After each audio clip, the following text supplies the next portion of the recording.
DN, translated by Bhikkhu Bodhi Suttacentral.net and suttas.com DN 28 Sampasadana Yasutta. Serene faith. Thus have I heard. Once the Lord Buddha was staying at Nalanda, in Pavaraka's mango grove. Venerable Sariputta came to see the Lord, saluted him, sat down to one side and said, "It is clear to me, Lord, that there never has been, never will be, nor there is now another ascetic or Brahmin who is greater or more enlightened than the Lord." Buddha replied, "You have spoken boldly with a bull's voice, Sariputta, you have roared the lion's roar of certainty. How is this so? Have all the arahant Buddhas of the past appeared to you, were the minds of them open to you, so as to say, these lords were of such virtue, such was their teaching, such was their wisdom, such was their way, such was their liberation?" Sariputta: "No, Lord." Buddha: "And have you perceived all the arahant Buddhas who will appear in the future?" Sariputta: "No, Lord." Buddha: "Well then, Sariputta, you know me as the arahant Buddha, and do you know, the Lord is of such virtue, such his teaching, such his wisdom, such his way, such his liberation?" Sariputta: "No, Lord." Buddha: "So, Sariputta, you do not have knowledge of the minds of the Buddhas of the past, the future, or the present. Then Sariputta, you have spoken boldly and with certainty on your declaration." Sariputta: "Lord, the minds of the arahant Buddhas of the past, future and present are not open to me. But I know the drift of the Dhamma, unwavering confidence in Dhamma. It is as if there were a royal frontier city, with mighty bastions and a mighty encircling wall in which there was a single gate with a gatekeeper who is wise, skilled, and clever, who kept out strangers and let in those he knew. He constantly patrols, but he might not see the clefts in the bastion such that a cat might creep through. But whatever larger creatures that entered or left the city, must all go through this very gate.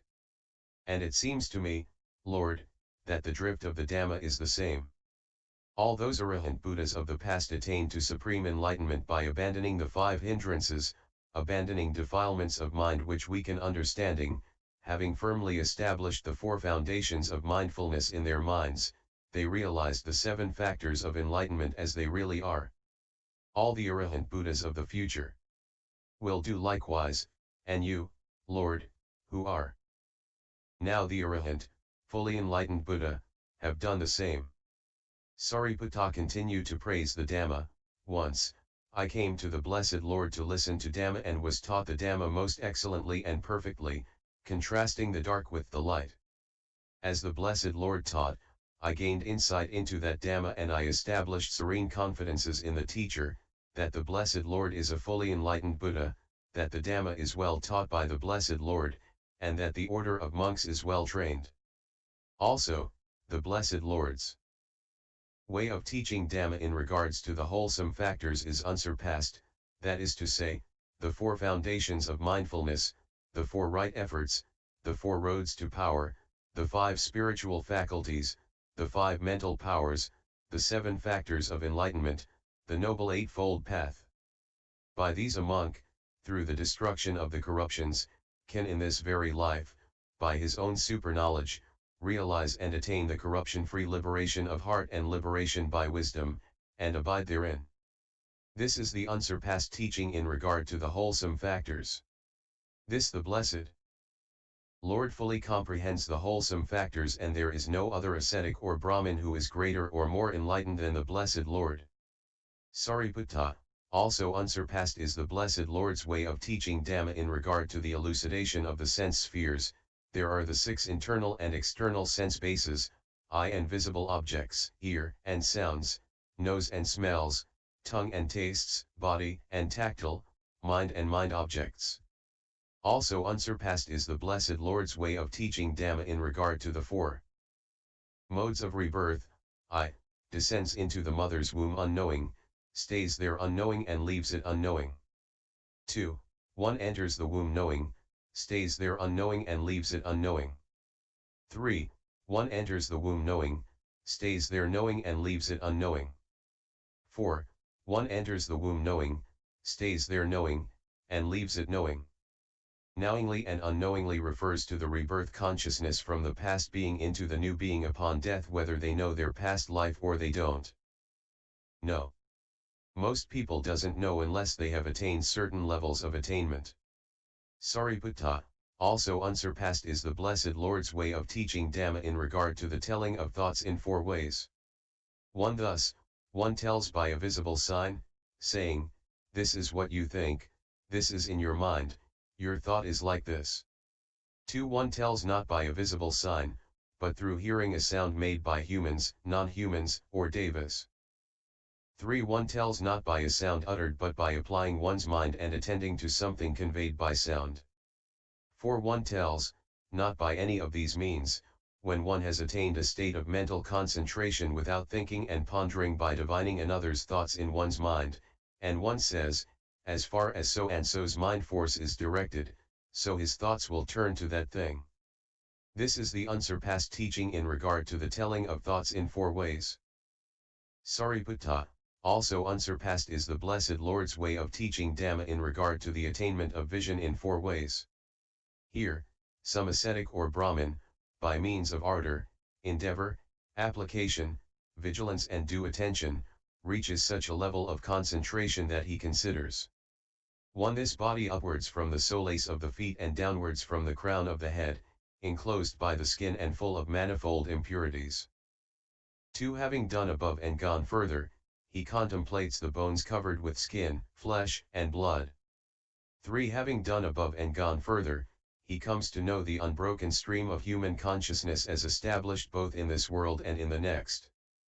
4. Having done above and gone still further, he comes to know the unbroken stream of human consciousness that is not established either in this world or in the next.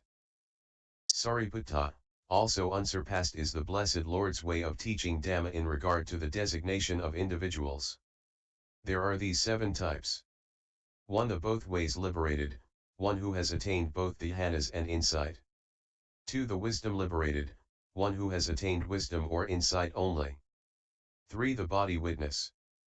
4. The vision attainer. 5. The faith liberated. 6. The Dhamma devotee. 7. The faith devotee. Sariputta, also unsurpassed, is the Blessed Lord's way of teaching Dhamma in regard to the exertions. There are these 7 factors of enlightenment: mindfulness, investigation of states, energy, delight, tranquility, concentration, and equanimity. Also unsurpassed in the Blessed Lord's way of teaching Dhamma in regard to the 4 modes of practice or progress: 1. Painful progress with slow comprehension, progress is poor as it's painful and slow. 2. Painful progress with quick comprehension, progress is poor as there's pain. 3. Pleasant progress with slow comprehension, progress is slow. 4. Pleasant progress with quick comprehension, progress is considered excellent. Buddha, also unsurpassed, is the Blessed Lord's way of teaching Dhamma in regard to proper conduct in speech, how one should avoid lying, divisive speech or sneeringly triumphant, but instead one should use wise words, words to be treasured, words in season. Also unsurpassed is the Blessed Lord's way of teaching Dhamma in regard to a person's proper ethical conduct. One should be truthful and faithful, not using deception, patter, hinting or belittling, always being on the make for further gains but with sense doors guarded. One should be truthful, faithful, abstemious, a peacemaker, watchful, active, strenuous in effort, a meditator, mindful, fitting in conversation, steady-going, resolute, sensible and not hankering after sense pleasures but mindful and prudent. Sariputta, also unsurpassed, is the Blessed Lord's way of teaching Dhamma in regard to 4 modes of receptivity to instructions by 4 means of accomplishments by following instructions. 1. Stream winner, by the complete destruction of 3 fetters, no more subject to rebirth in lower worlds, firmly established, destined for full enlightenment. 2. Once returner, by the complete destruction of 3 fetters and the reduction of greed, hatred, and delusion, only having returned once more to this world, will put an end to suffering. 3. Non-returner, by the complete destruction of the 5 lower fetters, be spontaneously reborn, one will reach Nibbana without returning from that world. For Arahant, by the destruction of the corruptions, gain in this very life the deliverance of mind, the deliverance through wisdom which is uncorrupted and which one has understood and realized by one's own super-knowledge. Sariputta, also unsurpassed is the Blessed Lord's way of teaching Dharma in regard to the knowledge of the liberation of others, which is the ability of a Buddha to perceive the grade of accomplishment of others, which is the 4 stages of enlightenment mentioned above. Also unsurpassed is the Blessed Lord's way of teaching Dhamma in regard to the doctrine of eternalism. There are 3 theories. 1 here, some ascetic or Brahmin, by means of ardor, endeavor recalls various past existences up to several 100,000 births. He remembers the details of his various past lives, and he says, I know the past, whether the universe was expanding or contracting, but I do not know the future, whether it will expand or contract. The self and the world are eternal, beings transmigrate, pass away and re-arise, yet these persist eternally. 2 again, some ascetic or Brahmin recalls various existences up to 20 eons. 3 again, some ascetic or Brahmin recalls various existences up to 10, 20, 30, 40 eons. This is the unsurpassed teaching in regard to the doctrine of eternalism. Sariputta, also unsurpassed is the Blessed Lord's way of teaching Dharma in regard to past lives. Here, some ascetic or Brahmin recalls various past existences: 1 birth, 2 births, 10 births, 20, 100 births, 1,000, 100,000 lives, many eons of contraction, of expansion, of contraction and expansion. They recalled they was called so and so. Their clan, their caste, their happy and unhappy experiences, lived for so long. Recalled their passing away, they are reborn in such circumstances. In this way they remember the details of various past lives. There are devas whose lifespan is not to be reckoned by counting or computation, yet whatever existences they have previously experienced, whether in the world of form or in the formless world, whether conscious, unconscious or neither conscious nor unconscious, they remember the details of those past lives. This is the unsurpassed teaching in regard to remembrance of past lives. Sariputta, also unsurpassed is the Blessed Lord's way of teaching Dhamma in regard to knowledge of the death and rebirth of beings. Here, some ascetic or Brahmin attains to such concentration of the mind that he sees with the divine eye how beings pass away and arise, base and noble, well-favored and ill-favored, to happy and unhappy destinations as Kama directs them, and he knows, these beings, on account of misconduct of body, speech, or thought, or disparaging the noble ones, have wrong views and will suffer the kamic fate of wrong view. Upon death they are reborn in a lower world, a bad destination, a state of suffering. But other beings, on account of good conduct of body, speech, or thought, of praising the noble ones, have right view and will reap the kamic reward of right view. Upon death they are reborn in a good destination, a heavenly world. Also unsurpassed is the Blessed Lord's way of teaching Dhamma in regard to the supernormal powers. These are of 2 kinds. There is the kind that is bound up with the corruptions and with attachment, which is called Anaryan, and the other that is free of the corruptions and not bound up with attachment, which is called Aryan. What is the Anaryan supernormal power? Here some ascetic or Brahmin enjoys various supernormal powers. Being 1, he becomes many; being many, he becomes 1, he appears and disappears, he passes through fences, walls, and mountains unhindered as if through air, he sinks into the ground and emerges from it as if it were water, he walks on the water without breaking the surface as if on land, he flies cross-legged through the sky like a bird with wings, he even touches and strokes with his hand the sun and moon, mighty and powerful as they are, and he travels in the body as far as the Brahma world. That is the Anaryan supernormal power. Then what is the Aryan supernormal power? Here a monk, if he wishes, let me abide with the disgusting without feeling disgust, and if he wishes, let me abide with the non-disgusting feeling disgust, and also abide feeling either disgust or non-disgust in the presence of both. Then the monk wishes, ignoring both the disgusting and the non-disgusting, may I abide in equanimity, mindful and clearly aware. That is the Aryan supernormal power, that is free of the corruptions and not bound up with attachment. This is the unsurpassed teaching in regard to the supernormal powers. The Blessed Lord fully comprehends, and beyond it lies nothing further to be comprehended. Thus there is no other ascetic or Brahmin who is greater or more enlightened than the Blessed Lord with regards to the supernormal powers. Sariputta, Lord, it is possible for a clansman endowed with confidence to achieve by putting forth effort and by persistence, by human effort, human exertion and human endurance, that the Blessed Lord has achieved. For as the Blessed Lord gives himself up neither to the pleasures of the senses, not for the noble and unprofitable, nor to self-torment which is painful, ignoble, and unprofitable. The Blessed Lord is able and to enjoy the surpassing happiness of dwelling in the four jhanas. If I were asked, well now, friend Sariputta, have there ever been in the past any ascetics and Brahmins more exalted in enlightenment than the Blessed Lord? I should say, no. If asked, will there be any such in the future? I should say, no. If asked, is there any such at present? I should say, no. Again, if I were asked, have there been any such in the past equal in enlightenment to the Blessed Lord? I should say, yes. If asked, will there be any such in the future? I should say, yes. But if I were asked, are there any such at present who is equal in enlightenment to the Blessed Lord, should say, no. And if I were the asked, Venerable Sariputta, why do you accord this highest recognition to one and not the other?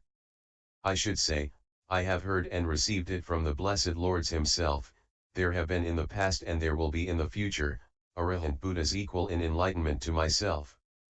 It is impossible, it cannot be that in one and the same world system two Arahant Supreme Buddhas should arise simultaneously, as no such situation can exist.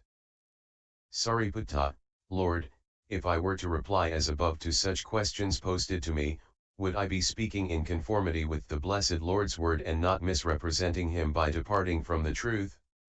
Would I be explaining Dhamma correctly, so that no fellow follower of the Dhamma could contest it or find occasion for censure? Buddha, certainly Sariputta, if you answered like this you would not misrepresent me, you would be explaining Dhamma correctly and not laying yourself open to censure. At this point, the Venerable Udayi said to the Lord, it is wonderful, Lord, it is marvelous how content the Blessed Lord is, how satisfied and restrained when being endowed with such power and influence he does not make a display of himself.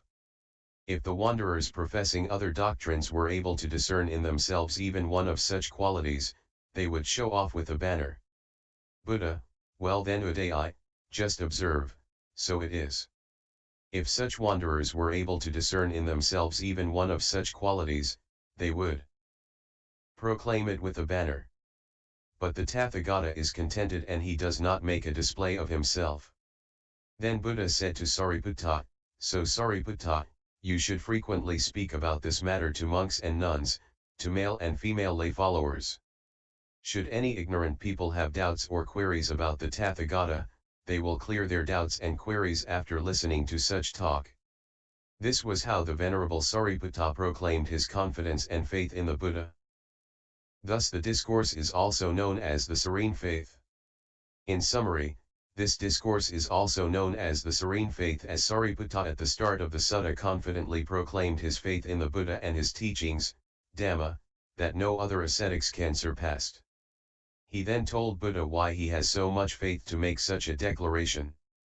Sariputta then summarized what Buddha had taught, namely, wholesome factors, sense spheres, 4 modes of rebirth, 4 ways of telling of thoughts, attainment of vision, 7 designation of individuals, 7 factors of enlightenment, modes of progress, proper conduct in speech, proper ethical conduct, modes of receptivity to instruction, knowledge of liberation of others, doctrine of eternalism, past lives, knowledge of death and rebirth and supernormal powers. By WH.